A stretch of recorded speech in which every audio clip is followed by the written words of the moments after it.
It's the Mike Francesa Podcast on the Bet Rivers Network. Mike Francesa Podcast as we wrap up the final days of the regular season, and we welcome in Bobby Valentine to do just that. Bobby, welcome. How are you?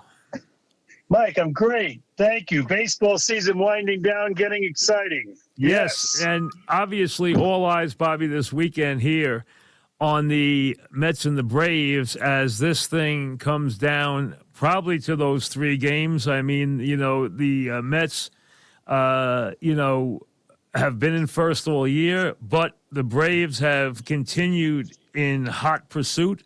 It's been an amazing race. Here they are now in the, with it on the line as they get ready to play three games. They have the pitchers lined up. The Braves have their guys lined up, the ones that are at least healthy. The Mets come at them with their big three. And this is all you can ask for. And this year, huge advantage to not being put in that position where you have to play early in the playoffs. Oh, exactly, Mike, especially for a team like the Mets that's so relying on their starting pitching to win one of these games and eliminate that tiebreaker. They have the tiebreaker, so they'll be able to get the bye going in. I think with, deGrom and Scherzer, they have a great chance of going all the way if they don't have to play that first round. That first round will really stress their starting pitching, and it'd be a different story. But, almost start to finish, Mets have been in first place, 10.5 game lead at one time. Who would have thought that the Braves could have such a run the second half with offense and starting pitching and a questionable bullpen with who knows who closing the games where the Mets have the absolute best in the business right now? Without question. And, I can't think of a team going into the postseason being stronger 1-2 closer than the Mets are this year. I mean, you really can't be much better than they are in those three spots. No, the world class at all three, pitching like Hall of Famers pitch. Scherzer's probably going there. deGrom, of course, if he stays healthy, he'll be in the Hall of Fame. And Diaz has been unmatched. Where the Braves, the Yankees, the Dodgers, who's closing a game for all three of those teams, and the Mets have Diaz, the best in the business. So advantage Mets right now, but they have to win a game here against the Braves so that they get a bye in that first round. We talked about earlier in the season Bob Escobar, and he made the point about, when he would be a guy who would contribute mightily. He has been great down the stretch. He's number 2 in the National League behind Alonso in RBIs in September. 5 RBIs in a pivotal game last night where they come from behind, and the Marlins always give the Mets fit. Absolutely always, as everyone knows, give the Mets fits in big spots. And Escobar has just gotten red hot in every way and, has given them that third reliable player that they can count on and has had an incredible run down the stretch. Yeah, this month has been great for him, and it's amazing how baseball does things. Young guy comes up, was going to take his spot. Escobar was left on the sidelines wondering what happened to the 2022 season. And then before you know it, he's back in the lineup and getting the big hit after big hit. I was surprised, even with McNeil being the hitter last night, I was surprised that they gave him a shot at winning that game last night. And he did. It wasn't a home run, and it wasn't a high velocity hit, but it was just enough to get the winning run across. And now, as you say, they have another switch hitter in the lineup who's dangerous and really, really doing the job. How about Alonso's year? The guy plays every day. He has been enormous for this team. He leads the major leagues in RBIs. He has gotten so many big hits. He's got 40 homers. They like to call him the modern-day Harmon Killebrew, which is a hell of a compliment. But he has been really maybe the most consistent for his career to this point, other than Mike Piazza, who came, with his star already shining. Other than Mike Piazza, he might be the best offensive player to ever wear a Met uniform. Oh, if he spends a couple more years there, he will, in fact, be the best to ever wear the Met uniform. And under the radar, the national press has not caught on to him, leading the league in RBIs and big hits, Mike. Not only hitting home runs, but hitting them when they're needed. And such a presence in that lineup. Between he and Lindor playing all but a couple games during the really tough season with double headers and travel, that's been very, very stressing. They've been out there day in and day out, and this is the year or even a decade of resting players, and that is not what the Mets have done with their two stars. I admit it. Lindor's always rubbed me the wrong way, but I got to admit, the guy's playing shortstop. He plays every single game. He plays very well defensively. The guy's going to score 100. He's knocked in 100. He's got 25 homers. He's got 16 steals. I mean, he's batting .275. He has had a tremendous season. Yeah, he put to rest the Boo Birds and the questions that I had about a guy, a switch hitter, who's a middle infielder coming from Cleveland, whether or not there was a hex that was transported from Cleveland with him. But no, he put that to rest. And as you say, playing every day with energy at shortstop in the middle of the lineup. And it hasn't been an easy go for that team. They've been stressed. The offense has always left a little to be desired, yet the two big boys have been there day in and day out. Bobby, anything about deGrom? Where are you going into the postseason? Do you think everything is right? Do you think everything's okay? Or do you have in the back of your head still some trepidation, some worry about him? There's questions. There's no doubt about that. In the last outing, even magnified the questions where he lost his command, which I've never seen him lose the command. And as people say in that medical business, the first thing that goes when you have an injury is your command. So I'm looking forward to the next start and the next start and the next start. If he's hitting that outside corner and painting that 99 away and with that unhittable slider, I think, you might close the book on this year. But as far as giving him a long-term contract, I think that's going to be a very big question mark going into the offseason. But I don't think any of the Met fans care about the offseason. They care about the postseason, and that he's healthy at this minute is all they really need. I think him going game one, to me, is a very big game psychologically, not only mathematically, but psychologically for the Braves. If they ever knock down deGrom, and you talk about the last outing, if they ever knock down deGrom, it gives them a huge lift for the weekend. Of course, and then they have to deal with another couple very good pitchers. But, the Braves live on the home run. Mike, they're going to play an entire Major League season without a sacrifice bunt.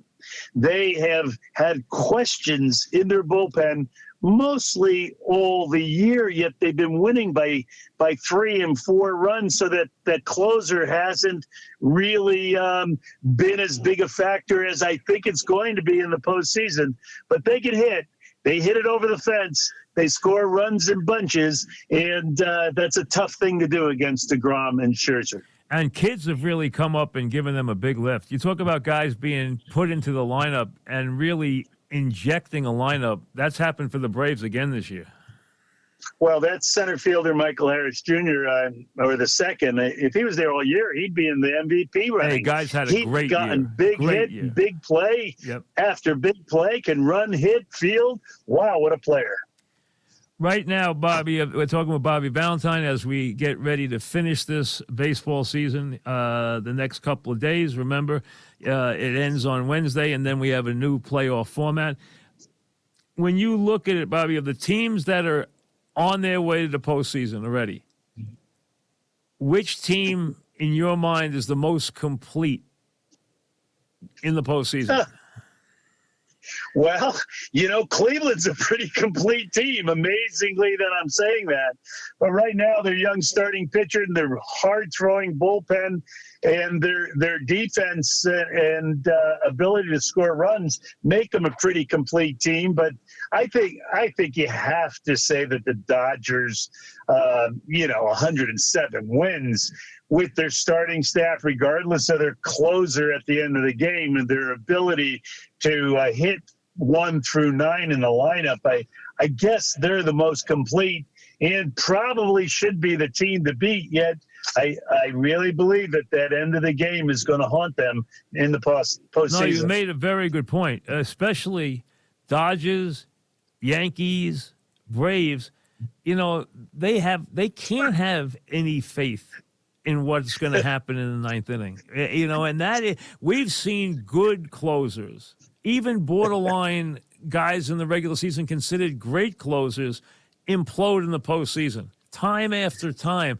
Now you're going in with question marks. The Yankees going in with an enormous question mark. The Dodgers going in with a question mark. The Braves going in with a question mark. That's very tough to overcome in the postseason. I really believe that, and I look forward to these games. All three of those teams, as you mentioned, the Yankees and the Braves and the Dodgers really rely on the long ball. And a lot of times the long ball doesn't play in the playoffs. And as you say, the confidence of an offense and a confidence of a starting pitcher is the guy who's going to be there at the end of the game. And those three teams are begging for someone to rise to the occasion. And I look forward to see who does or who doesn't. Absolutely. I think the Yankees have a lot of question marks. I would, in the American League, I think you got to make, I know Houston's not 100% healthy, but I still think you got to make them the team to beat in the American League. Oh, I think they're the team to beat in the entire tournament. I agree. They can play. They hit it, field it, they pitch it. They have veteran status on the team, and they have a manager who's won 2,000 games without the final crown, and I think it's time for him. You got a couple of guys in that position. You got him, you got Buck, you got guys who have been there. They've taken different teams. They've been there. They've knocked on the door. It's going to be fascinating to watch those guys. Yeah, well, but, Buck still has to get to the big dance, and he gets to the big dance this year. I think he'll go all the way, but it's,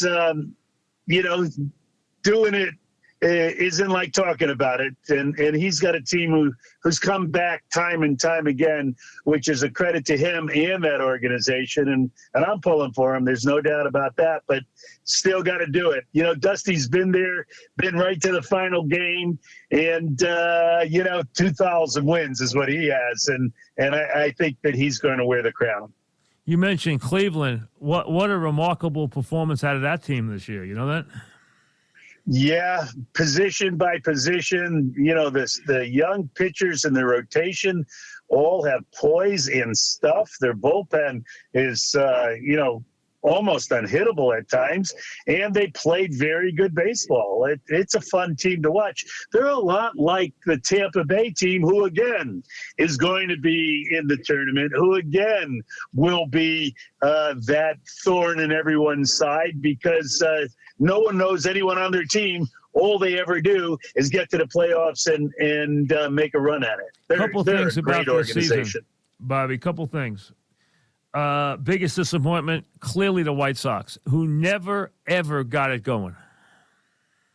They got to 500, then 2 above, and then went back to 2 below. They had some injuries. There's no doubt about that. But in that division, they really should have been 25 over 500, and we should be talking about them in other ways other than burying them.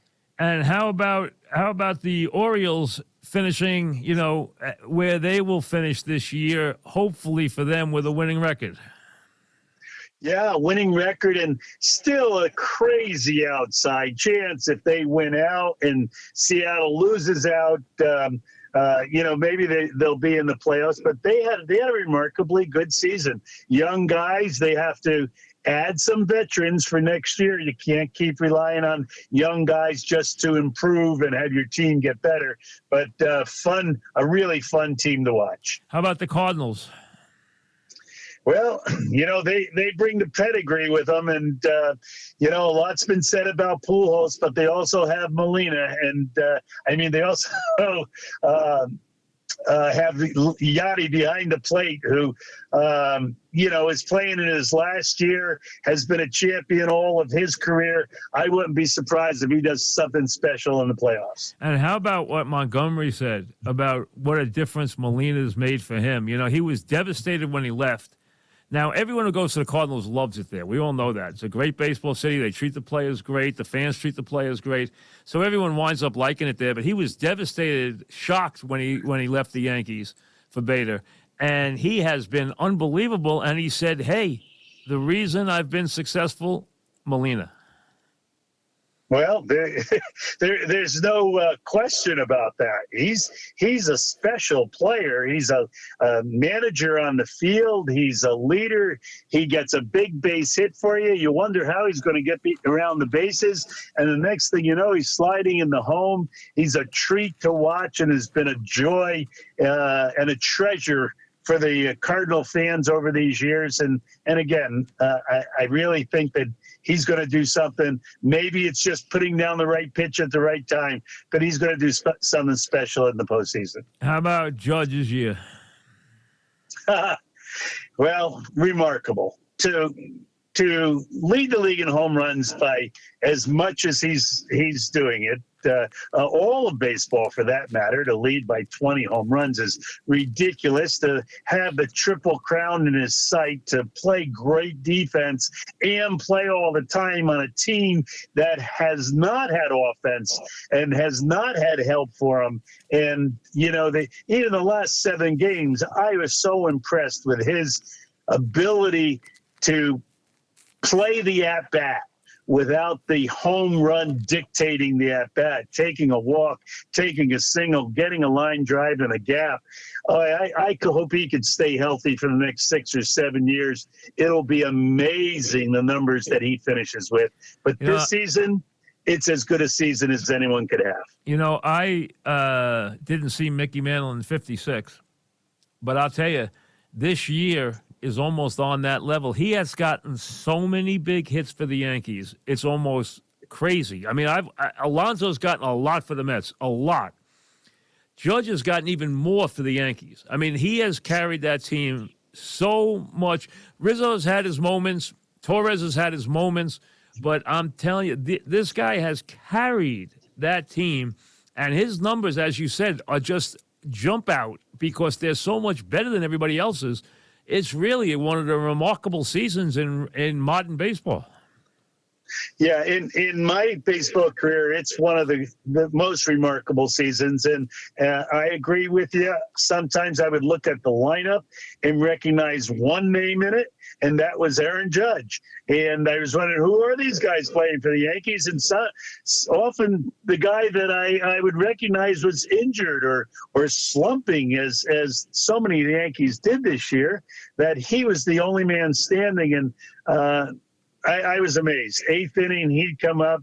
And people say, how can you give him a pitch to hit? Sometimes he didn't really get a pitch to hit, and he made it a hit. Sometimes they'd give him 1 pitch out of 7, and after he'd fall off a couple, he'd wind up putting it in the stands. Just remarkable. Consistent with his swing, Mike. His swing looked exactly the same in April as it looks right now, and that doesn't often happen, and hardly ever does it happen with a big guy. Big guys tinker because they have so many moving parts. This is the biggest guy in the batter's box, and he hasn't tinkered at all. Consistent through the season. Remarkable. You're going to have some big pitchers in the postseason with big reputations. Verlander, Scherzer, deGrom. You can go down the list from there and sprinkle a couple of more in. Cole, guys like that. If you had one game to win to put a starter on the mound right now who's going to be part of that postseason, who would you pick? Well, I'd obviously pick a healthy deGrom. If he's healthy, I think it's hands down. Yet there's guys, Verlander, I mean, he's taking the ball at 40 years old. He's throwing at 96. He's pitching 8 innings. He's striking guys out and not missing the corners. Hey, his year is unbelievable, Bobby. His whip is 85. Right? The guy's pitched 170 innings. He's 17-4. And his whip is 85, and he struck out 175 batters in 170 innings at that age. He's got a 180 ERA. Yeah. At any age, Mike, a remarkable man on the mound. Yeah, I think he'd actually, as good as the other guys are, I think he might have to be the guy you'd give the nod to because, you know what? He's been that dependable, and he's a horse. I mean, he stays on the mound. He had a little break this year, and he came back, in midseason form of like a 25-year-old. Scherzer's wonderful out on the mound. There's no doubt about that. You can't discount Cole, but a healthy guy in a Met uniform, and that guy with Houston and Verlander, that'd be a wonderful matchup. I tell you, I've been surprised how good. Now, the A's game aside, I've been surprised how overpowering deGrom has been, considering what he missed. He has been to come back with this kind of stuff. I mean, there have been times he's gone to the mound in these games where he's just been virtually unhittable. It's almost taken a page out of Tom Seaver's book with a little better stuff. And I don't mean to blaspheme here, but Tom Seaver didn't want to pitch inside. He said, I'll own the outside part of the plate. I'll throw my pitches out there, hit the corner. You tell me if you could hit it. I mean, he throws that ball at the outside corner, 85% of the time at 99 to 101 with a sharp breaking slider. I don't know who could hit that stuff. Low and away, it's not hittable, and we'll see if he has it tomorrow. If he does, it's going to be a real test for the Braves. So right now, Astros team to beat. I have to agree with you. I think they're the most complete team. Yeah, I think, like I said, Verlander deGrom, Game 7 in the World Series. My goodness, let's fasten our seatbelt for that, and I think that would put 2 very deserving teams in the World Series from their respective leagues. Thanks, Bobby, very much. Talk to you soon. Thanks, Mike. Take care. Right, Bobby Stay safe. B, as we say goodbye to this baseball season with this big Met Braves series, classic starting pitches, a lot on the line, so much expected this year. The defending champs against this Met team, which has a chance to be so special under Buck Showalter this year. Great baseball to finish the season, starting in Atlanta on a Friday night. We have plenty of football for this weekend also. Back with that, so stay tuned. Thanks for listening to the Mike Francesa Podcast on the Bet Rivers Network.